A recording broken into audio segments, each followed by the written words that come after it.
గలతీ 1:10. Paul is saying, పౌలు ఈ విధంగా చెప్తూ ఉన్నాడు Galatians in chapter 1 and verse 10. గలతీ 1:10. He says there that if I seek to please men, I cannot be the servant of ఇప్పుడు Christ. నేను మనుషుల దయ సంపాదించుకొని వచ్చున్నానా, దేవుని దయను He సంపాదించుకొచ్చున్నాను. doesn't say if I seek to please men, I'll be second class servant. నేను మనుషుల్ని సంతోషపెడితే నేను రెండవ రకం సేవకుడిని అని There is చెప్పట్లేదు. no second class and third class servant of Christ. ఇంకా దేవుని సేవకులు క్రీస్తు పరిచారకులు అంటే రెండో తరగతి మూడో తరగతి ఉండదు. You serve God or you serve yourself. నువ్వు ప్రభువుని సేవిస్తున్నావా, నిన్ను నువ్వు సేవించుకుంటున్నావా? He said, if I try to please one human being, ఒక్క మనిషినైనా నేను సంతోషపెట్టడానికి I ప్రయత్నిస్తే cannot be a servant of Christ. నీవు క్రీస్తు సేవకునిగా ఉండలేవు. This is such an important verse that I wrote it in a wooden plate. నేను ఒక చెక్క దాని మీద ఇలా రాసి పెట్టుకున్నాను I దీన్ని. kept it in my front room for 25 years. నా ముందు గదిలో నేను 25 సంవత్సరాలు పెట్టుకున్నాను దీన్ని. So that I see it every day. నేను ప్రతిరోజు దాన్ని చూస్తూ ఉండేవాడిని. If I seek to please men, I cannot be the servant of Christ. నేను మనుషులను సంతోషపెట్టగోరినట్లయితే క్రీస్తు దాసుడిని కాలేను. That is so much in my mind now that I don't need that plate in front of me కాబట్టి anymore. ఇప్పుడు నా mind లో ఎంతో చొచ్చుకొని పోయింది కాబట్టి అది నాకు బయట వాక్యం అవసరం లేదు. I said, Lord, you can test me any number of times. ఓ దేవా, నీవు నన్ను ఎన్నిసార్లైనా పరీక్షించొచ్చు. I will not try to please my fellow elders. నా తోటి సంఘ పెద్దలనైనా నేను సంతోషింపజేయడానికి చూడను. I will not please any rich man. I will not please any poor man. ఒక ధనవంతుడినైనా పేదవాడినైనా ఎవరినైనా సంతోషపెట్టడానికి ప్రయత్నించను. Nobody. ఎవరిని? I will not even try to please my wife. నా భార్యను కూడా నేను సంతోషపెట్టడానికి Or my children. ప్రయత్నించను. నా పిల్లలనైనా. You are the head of the church. నీవే సంఘానికి శిరస్సుగా And ఉన్నావు. if you tell me to say something, I will say it. నువ్వు ఫలాన్ని చెప్పమని చెప్తే నేను చెప్తాను. I don't care who gets offended. ఎవరు అభ్యంతర పడతారు నేనేం I పట్టించుకోను. don't care who leaves the church. సంఘం ఎవరు విడిచిపెట్టి వెళ్తారు నేను పట్టించుకోను. This is true Christianity. ఇదే నిజమైన క్రైస్తవ్యం. Galatians 1:10. గలతీ 1:10. I have found very few preachers in my life who are not interested in pleasing men. నా జీవితాంతం నేను చూసింది ఏంటంటే చాలా అతి కొద్ది మంది మాత్రమే నేను చూశాను ఎవరిని సంతోషపెట్టకుండా ఉండేవాళ్ళని. And see, I've been in this ministry for more than 50 years now. 50 సంవత్సరాల కంటే పైగా నేను ఈ పరిచర్యలో ఉన్నాను. When I listen to a person on internet or anywhere, I can discern. కాబట్టి ఒక వ్యక్తిని నేను ఎక్కడ విన్నా ఇంటర్నెట్ లో కానీ ఎక్కడైనా చెప్పేది వింటే నాకు వెంటనే అర్థమైపోతుంది. I can see this man is just trying to impress people. ఈ వ్యక్తి ఏదో ప్రజల్ని మభ్య పెట్టడానికి చెప్తున్నాడు. He may be preaching a lot of good things. ఏదో మంచి మాటలే చెప్పొచ్చు. But he's saying funny things to get some honor. ఏదో ఘనత కోసం ఏదో నవ్వొచ్చేటట్టు చెప్పటం. And he's saying it like this to try and get people to appreciate him. లేకపోతే ఆయన అందరూ అభినందించాలని ఇంకో విధంగా చెప్పటం. I can see that. దాన్ని నేను చూడగలను. Even though what he says may be all correct and strict. ఆయన చెప్పేదంతా ఖచ్చితంగా చెప్పినా సరిగా చెప్పినా I have zero respect for him. కాబట్టి ఆ వ్యక్తి మీద నాకు గౌరవం అనేది ఏమీ ఉండదు. He is not a servant of Christ, he is a man pleaser. అతను క్రీస్తు దాసుడు కాదు, మనుషులను సంతోషపెట్టుకోరు. Even though he is speaking the truth, అతను సత్యం మాట్లాడినా, even though he is speaking it strongly, ఎంతో గట్టిగా మాట్లాడినా, he is doing it to get honor. ఘనత కోసం చేస్తున్నాడు. Some people can speak strongly to get honor. కొంతమంది గట్టిగా చెప్తూ ఉంటారు అన్ని ఘనత కోసం. You may not have that discernment I can make out. కానీ వేరే వాళ్ళకి ఆ వివేచన ఉండకపోవచ్చు, నేనైతే చూడగలను. There is a pride about this person. కాబట్టి ఆ వ్యక్తిలో గర్వం ఉంది. I can see a person standing on the platform, looking at his face, I can make out if he is proud or not. ఒక వ్యక్తి పుల్పిట్ మీద నిలబడ్డప్పుడే నేను చూసి చెప్పగలను ఈ వ్యక్తి ఎలాంటివాడని. He does not have to open his mouth. తన నోరు కూడా తెరవాల్సిన పని లేదు, ఆయన ముఖం చూసే చెప్తాను నేను. Because you know where the pride is? నీకు తెలుసా గర్వం ఎక్కడ ఉంటుందో? It's not in our words. మన మాటల్లో కాదు ముందు గర్వం Words we ఉండేది. can speak humble that I am ordinary ఆ person. మాటలు ఏదో మసిపూసి చెప్పొచ్చు ఏదో ఒకటి. You can sweep the floor and act humble. ఏదో కసు ఓడవటమో ఏదో ఒకటి చేసి మనం ఏదో దీనిలో అని చూపించుకోవచ్చు. But there's one thing you cannot change. కానీ ఒకటి నువ్వు మార్చుకోలేవు, Your eyes. మన కళ్ళు. See Proverbs 6. సామెతలు 6. In Proverbs 6 we read. సామెతలు 6లో మనం చదువుతాం. And verse 16 and 17. 6, 16, 15. There are 6 things the Lord hates, 7 which are an abomination to him. యెహోవాకు అసహ్యములైనవి 6 కలవు, 7 ఆయనకు హేయములు. Number 1 is proud eyes. మొట్టమొదటిది అహంకార దృష్టి. I say, hey, I thought pride was in the heart. నేను అనుకున్నాను గర్వం అనేది హృదయంలో కదా ఉండేది అనుకున్నాను. Say, Lord, I thought pride is in the heart. ఓ ప్రభువా, అహంకారం గర్వం అనేది హృదయంలో ఉంటుంది అనుకున్నాను. And the Holy Spirit says yes. అవును, పరిశుద్ధాత్ముడు అవునని చెప్పాడు. Anger is also in the heart. కోపం కూడా హృదయంలోనే ఉంటుంది. But it comes out through the mouth. కానీ అది నోటి ద్వారా బయటకు వస్తుంది. Pride is also in the heart. గర్వం కూడా హృదయంలోనే It ఉంటుంది. can come out through the mouth in words. ఒక్కోసారి అది మాటల ద్వారా కూడా నోటి ద్వారా వస్తుంది. It comes out through the eyes before it comes out through the mouth. కానీ నోటి ద్వారా వచ్చే ముందే కళ్ళ ద్వారా బయటపడుతుంది. There's pride. If you have discernment, you can see pride in a person's eyes. కాబట్టి నీకు నిజంగా వివేచన ఉంటే ఒక వ్యక్తి కళ్ళల్లో నువ్వు గర్వాన్ని చూడొచ్చు. So I look for a preacher's eyes. కాబట్టి ఆ ప్రసంగికుల బోధకుల కళ్ళు నేను చూస్తుంటాను. And I can make out, is he proud or not? నేను కళ్ళు చూసి చెప్పగలను అతడు అహంకారే కాదా. You may not be able to do that because you don't have enough experience with the Lord. కాబట్టి ప్రభువుతో మీకు అంత అనుభవం లేదు కాబట్టి మీరు చేయలేకపోవచ్చు. Or maybe you're a proud person yourself and so you don't get discernment. లేకపోతే నువ్వు కూడా అహంకారివి కాబట్టి నీకు అసలు ఆ విషయం తెలియదు. Jesus could look at a person and see whether there's pride there. యేసుక్రీస్తు ప్రభువారు ఒక వ్యక్తిని చూసి చెప్పగలడు ఆయన అహంకారే కాదా. When we are servants of God, the Lord makes us more and more like him. కాబట్టి మనం దేవుని సేవ చేసేటప్పుడు మరి ఎక్కువగా దేవునిలాగా మనల్ని మారుస్తూ ఉంటాడు ఆయన. There's another thing that you can see in person's eyes. కాబట్టి ఇంకో వ్యక్తి కళ్ళల్లో ఇంకోటి కూడా చూడొచ్చు. One is pride. ఒకటేమో గర్వం. The other is adultery.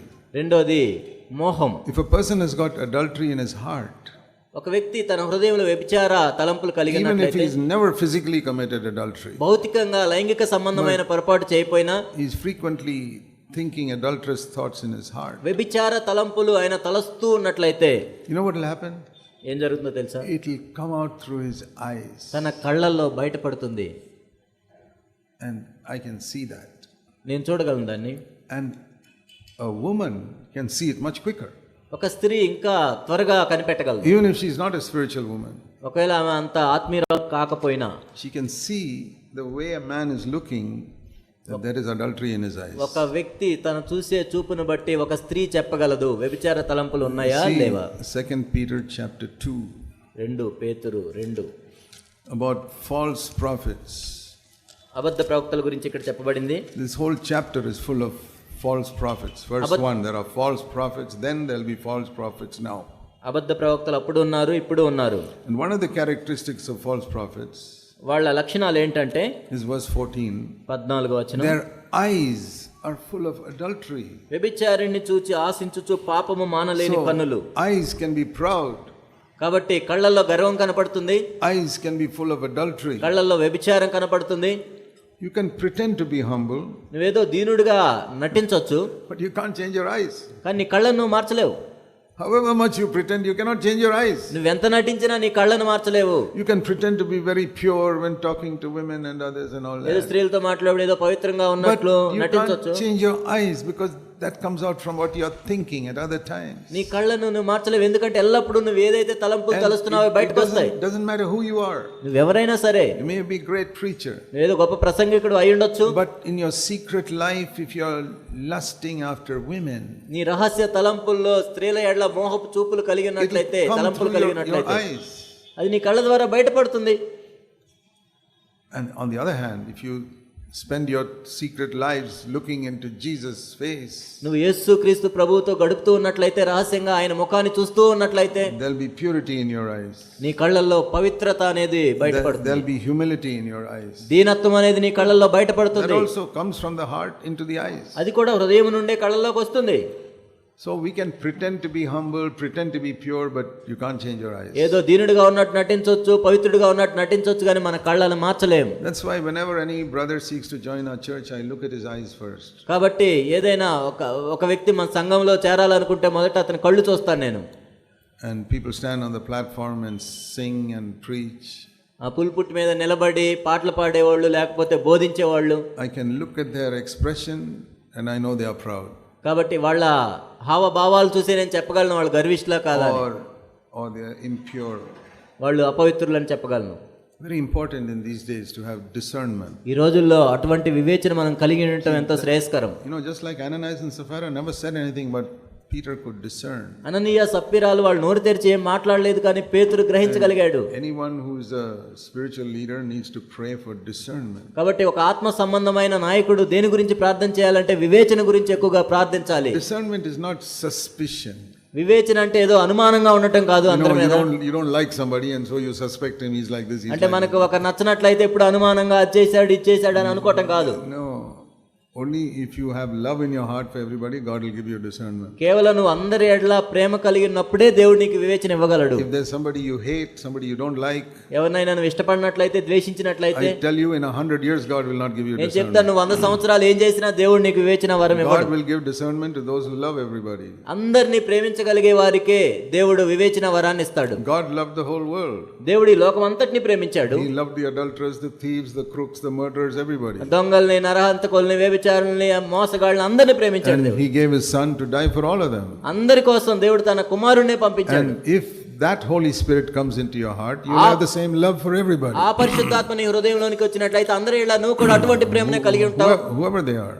వాళ్ళు ఎవరైనా సరే. And you'll have compassion. అప్పుడు వాళ్ళ మీద కనికరాన్ని నువ్వు కలిగి ఉంటావు. God will give you discernment. అప్పుడు దేవుడు వివేచనని ఇస్తాడు. That is why if you don't have that, you cannot distinguish what is true Christianity and what is false Christianity. అందుకే ఇప్పుడు నీకు ఆ వివేచన, ప్రేమ లేనట్లయితే ఏది నిజమైన క్రైస్తవమో ఏది నకిలీ క్రైస్తవమో నీకు తెలియదు. See, today so many people listen to all these preachers on television. ఈ రోజుల్లో అనేక మంది ఈ ప్రసంగికులందరినీ టెలివిజన్ లో వింటున్నారు. They think they are great men of God. వాళ్ళు ఏదో గొప్ప దైవజనులని అందరూ అనుకుంటున్నారు. So many, even CFC people. CFC సభ్యులు కూడా వింటున్నారు. Because they don't have discernment. ఎందుకంటే వాళ్ళకి వివేచన లేదు. They see this fellow asking for money. వాళ్ళు డబ్బులు అడగటం చూసినప్పుడు that itself should show you that fellow is a crook. అతడు వంకర బుద్ధి కలిగిన వాడని నీకు దాని ద్వారా తెలియాలి. They still don't understand this, but he preaches so well. అదేమీ తెలియకుండా ఆహా భలే బోధించాడని చెప్తున్నారు వీళ్ళు. You know who's the best preacher? మీకు తెలుసా శ్రేష్టమైన బోధకుడు ఎవరు? Satan. సైతాను. He can preach better than anybody else because he's the cleverest person in the universe. ఎవరికంటే కూడా బాగా బోధించగలడు, ఎంతో తెలివితేటలు కలిగిన వాడు. God has given him more wisdom than anybody else. కాబట్టి ఎవరికంటే కూడా అందరికంటే ఎక్కువగా జ్ఞానాన్ని ఇచ్చాడు దేవుడు సైతానుకు. But he corrupted that wisdom. కానీ దాన్ని పాడు చేసుకున్నాడు. And he remained intelligent. కానీ అది ఉంది ఇంకా. See Ezekiel 28. హెచ్కేలు 28. Where God speaks to Satan. దేవుడు సైతాన్తో మాట్లాడుతూ ఉన్నాడు. And Satan is living in the heart of the leader of Tyre, the king of the prince of Tyre. తూరు సీదోనుల రాజుల హృదయాల్లో సైతాను నివసిస్తున్నాడు. And the real verse 2 say to the leader of Tyre, that is the devil who is living inside the king. తూరు అధిపతితో ఇలాగ ప్రకటించము, సైతాను తూరు అధిపతి హృదయంలో నివసిస్తున్నాడు. Your heart is lifted up, you said I am a god. నువ్వు గర్విష్ఠుడివై నేను ఒక దేవతను దేవుణ్ణి అన్నట్లు మాట్లాడుతున్నాడు. He is not speaking to the man, he is speaking to the demon inside the man. ఆ మనిషితో చెప్పట్లేదు, ఆ మనిషిలో ఉన్న దయ్యంతో చెప్తున్నాడు. That is the devil. అదే సైతాను. What does he tell him? ఏం చెప్తున్నాడు? Verse 3, you are wiser than Daniel. నీవు దానియేలు కంటే జ్ఞానవంతుడవు. You know, in the world they say wiser than Solomon. సొలొమోను కంటే జ్ఞానవంతుడు అని చెప్తారు లోకంలో. But God says spiritually the wisest man was Daniel, not Solomon. కానీ దేవుడు ఏం చెప్తాడంటే ఆత్మ సంబంధమైన విషయాల్లో జ్ఞానవంతుడు దానియేలు, సొలొమోను కాదు. Solomon had earthly wisdom. సొలొమోను ఈ భూ సంబంధమైన జ్ఞానాన్ని కలిగి ఉన్నాడు. Daniel had spiritual wisdom. కానీ దానియేలు ఆత్మ సంబంధమైన జ్ఞానాన్ని కలిగి ఉన్నాడు. In the beginning, before the devil became the devil, సైతాను కాక ముందు he was wiser than Daniel. దానియేలు కంటే జ్ఞానవంతుడు. And then he was, verse 14, the anointed cherub. 14వ వచనంలో చూసినట్లయితే అభిషేకము నొందిన కెరూబు. But it says in verse 17, because of your pride you corrupted your wisdom. నీవు గర్వించిన వాడై నీ జ్ఞానమును నువ్వు చెరుపుకొంటివి. 17వ వచనం. So that is how he became the devil. ఆ విధంగా సైతానుగా మారాడు. But he did not lose his intelligence. కానీ ఆ తెలివితేటలు అనేది పోలేదు. He is the most intelligent person in the universe. ఈ విశ్వంలో కల్లా ఎక్కువ తెలివితేటలు కలిగిన వ్యక్తి సైతాను. Even Michael and Gabriel are not as intelligent as him. మికాయేలు, Gabriel కూడా అంత తెలివితేటలు లేవు. Only God is more intelligent. దేవుడు మాత్రమే సైతాను కంటే జ్ఞానవంతుడు. When God gives a man intelligence, he doesn't take it away if he sins. దేవుడు ఒక వ్యక్తికి తెలివితేటలు కొన్ని వరాలను ఇచ్చిన తర్వాత ఆ వ్యక్తి పాపంలో పడ్డాక దేవుడు అవేం తీసుకోడు. So the devil can preach better than anybody else. కాబట్టి అపవాది అందరికంటే ఎక్కువగా బోధించగలడు. So when I listen to a man preaching well, I don't say, oh, what a spiritual man. ఒక వ్యక్తి బాగా బోధించుతూనే ఉన్నప్పుడు ఆహా ఏం బోధించాడు గొప్పవాడని నేను చెప్పను. Jesus said there are only two masters. యేసు ప్రభు చెప్పారు కేవలం ఇద్దరు యజమానులు మాత్రమే ఉన్నారు. Luke 16. లూకాసు వార్త 16. Who are the two masters? ఎవరా ఇద్దరు యజమానులు? Luke chapter 16. లూకాసు వార్త 16. And we read in verse 13. 13వ వచనం. The two masters are not God and Satan. ఇక్కడ ఇద్దరు యజమానులు అంటే దేవుడు సైతాన్ అని కాదు. It's God and wealth. దేవుడు సిరి. That means property, all your possessions and bank account. That is అంటే ఆస్తులు, డబ్బులు, సంపదలు ఇవన్నీ. That is the other master and God is the other master. దేవుడు ఒక యజమాని, ఈ సిరి అనేది ఇంకొక So యజమాని. even in the church, సంఘంలో కూడా there are two masters. ఇద్దరు యజమానులు ఉంటారు. God and money. దేవుడు, డబ్బు. So you can make out when one man is preaching, is this man serving money or serving God? ఒక వ్యక్తి బోధిస్తున్నప్పుడు నీవు చూసి చెప్పవచ్చు, ఈ వ్యక్తి దేవుడిని సేవిస్తున్నాడా, డబ్బుని సేవిస్తున్నాడా.